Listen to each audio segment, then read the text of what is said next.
Good morning, everybody. Welcome back to the Boiler Room pre-market watch list, where we try and find the best stocks to play every single day.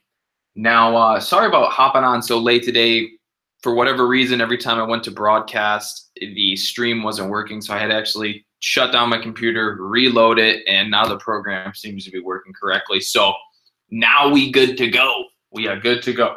All right, so I got a couple stocks on watch this morning. I know a lot of people are probably watching ONCS, so we're going to cover ONCS. I am looking at a few other stocks to short, but we're looking at a few of these little penny stocks that might have the opportunity of running up today. So I'm going to go ahead and start sharing my screen to you so you guys can check out the stocks we have on watch.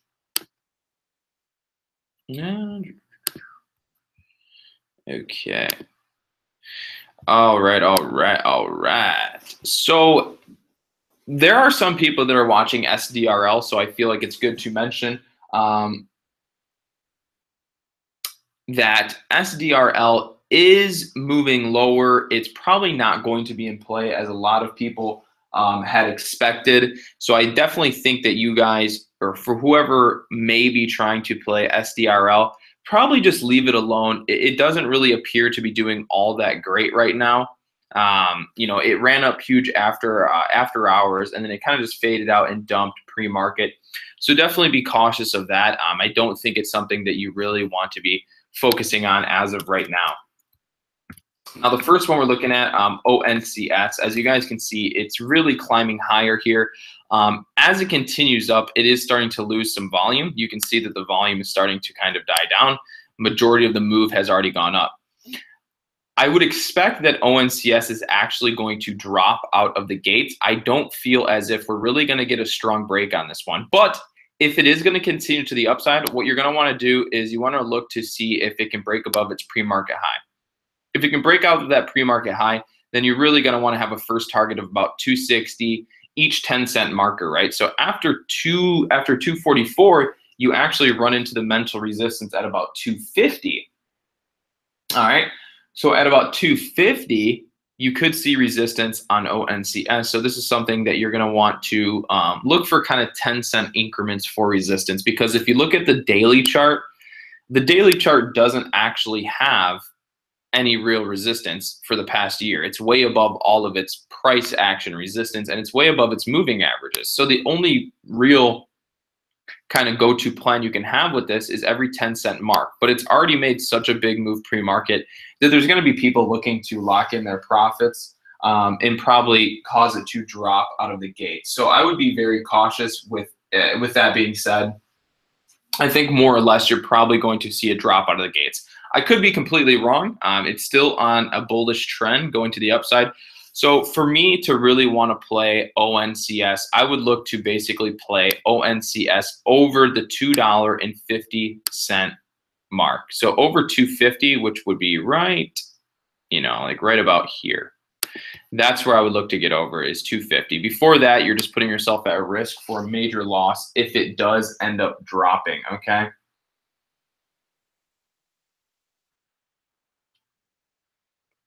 Okay, Constantine, I got you. All right, one sec. So again, definitely keep it on watch. ONCS. There is a lot of hype around IZEA right now, but I don't really think it's much. I haven't seen it in a while. IZEA has extremely low volume. I think it had some news. I can't remember what the news was. IZEA was raised to a buy. I don't ever follow any news that says it's been raised to a buy. It's really usually not correct, in my opinion. Although IZEA is down here, it just broke out back above its moving average resistance, and it's right at the $5 mental resistance area. So if you're going to play IZEA, or if it's going to be a good play today, which I don't really think it will be, I'd want to get in over $5. Right? It has to hold this trend going up, and I'd have to want to get in over $5 on IZEA, just because you can end up hitting $5 resistance, and it could just and then you could just get crushed, right? And so that's the one thing. Or was it that they had good earnings? I don't know. I can't remember. But MBOT, let's see. We'll see. about MBOT.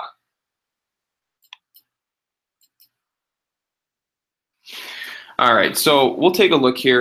So I'm still watching DCIX. I'll keep this one on watch. Again, I mean, it looks pretty weak. It is going into this little descending triangle pattern. I really want to see this break $14. If this can strongly break back through $14, I'll be looking to short it again. But I would not be surprised if we see a squeeze out of the gates from short sellers covering their position today. So we'll see how this reacts, but I really want to see this come back down to the $14 area, break 14 for a short. Or you could potentially flip long if it breaks above 15 and squeezes out for maybe a $1 to $2 share gain very quickly. So we'll keep DCIX on watch. Again, you could see a short squeeze this morning. If it breaks above this trend line here, shorts cover their position, causing the price to squeeze. But if it continues to fade back down to the $14 mark and it breaks down 14, we're going to probably see it dump out pretty heavily. So I definitely consider looking at a short play below 14 on DCIX.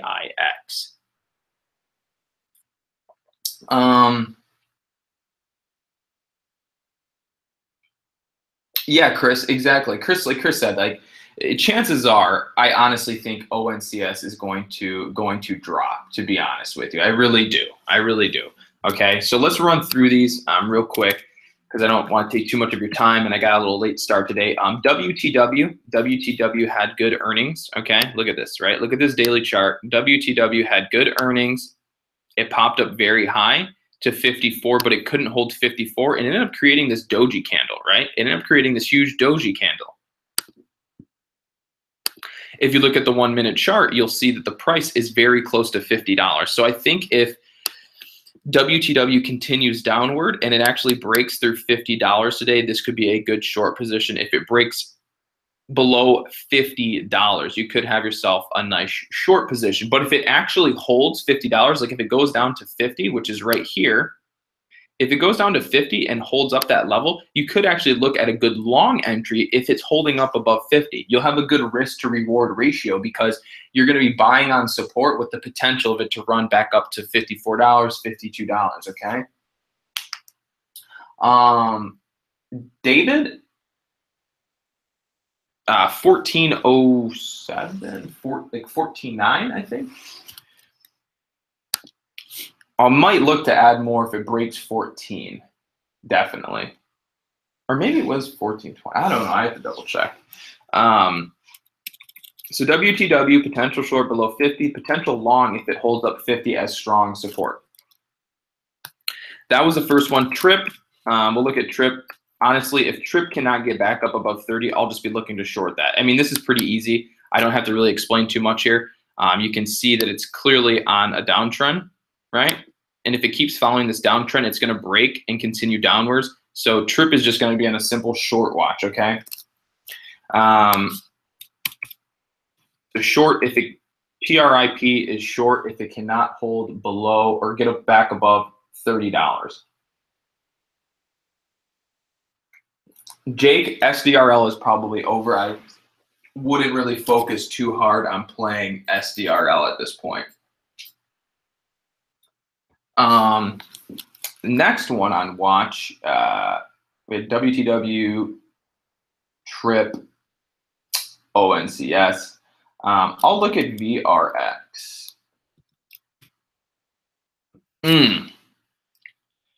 VRX, yeah. So VRX, if you want my honest opinion, it's setting up more for a short play than it is a long. I mean, it gapped up, right? And then it rallied all day. It continued to kind of grind higher like this, but I think it's actually going to break down today. If you want my honest opinion, I think that we're going to see a VRX break down today, below 14, honestly. I think it's going to sell off here out of the gates. I think it's going to break 14, and it's actually going to sell off VRX.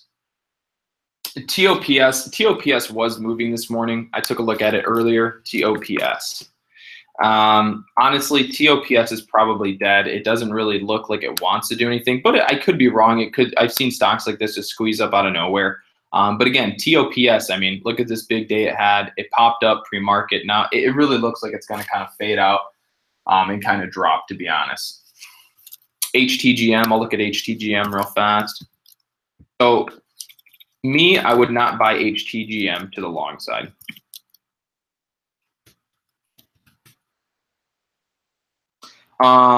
Right now, HTGM is putting in lower highs, so it's actually signaling a downtrend right now. If it breaks through 290, it's going to drop, and it's no longer going to be a candidate for a long position. So again, HTGM is putting in higher lows. It is downtrending.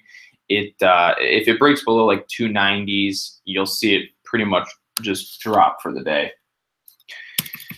Grow. Grow's got too light of volume. It shouldn't move. DGLY. DGLY has a possibility for a gap and go, but right now it's too light of volume. But if it does pick up, it could be good over $2.50.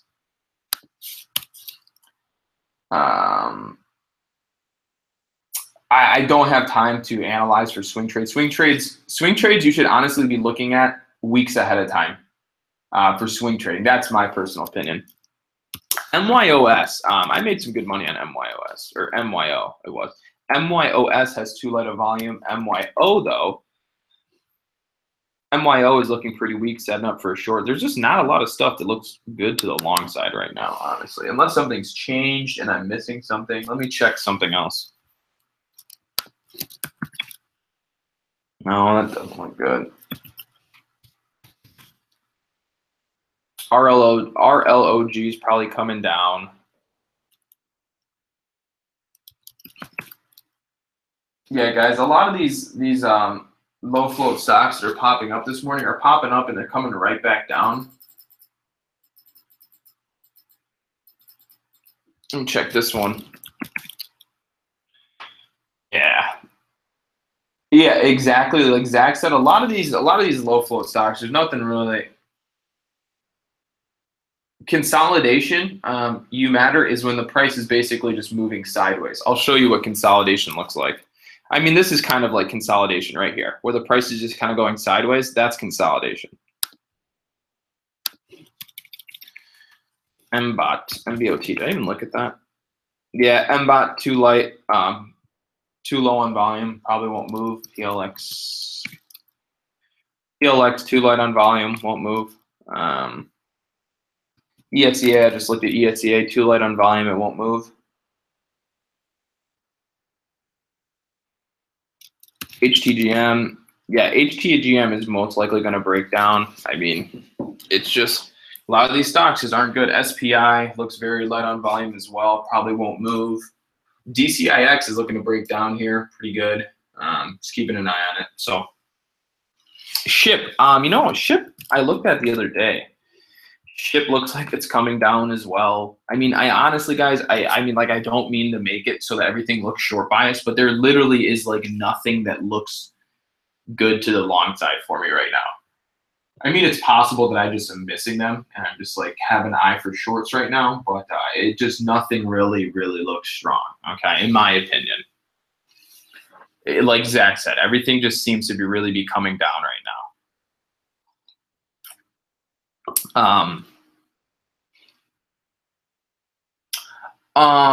Eric, really, you want to be trading stocks. Any stock you want to trade has to be trading at a minimum of like 500,000 shares of volume. The good stocks that make you money are the ones trading on 300, 400, 500,000 shares of volume the first minute they open the day, right?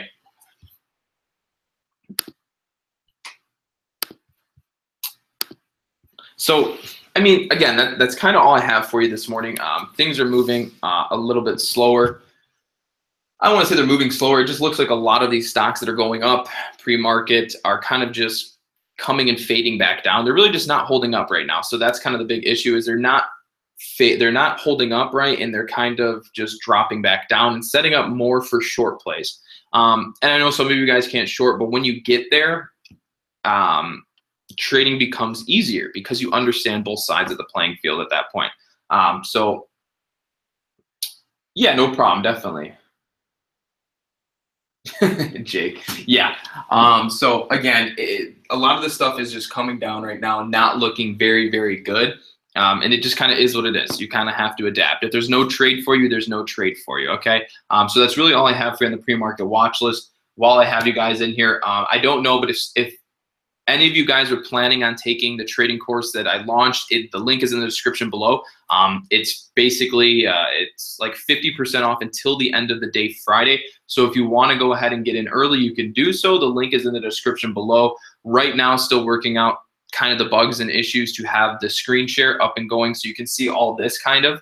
You'll be able to get notified of all the stocks and all these different scanners. They'll pop you up different alerts so that even if I'm not looking at the screen, you can be looking at the screen and get those stocks notified to you. So I'm just working on figuring out those bugs and getting the right internet speed so that the stream doesn't crash and its quality is better than what you see here on the screen.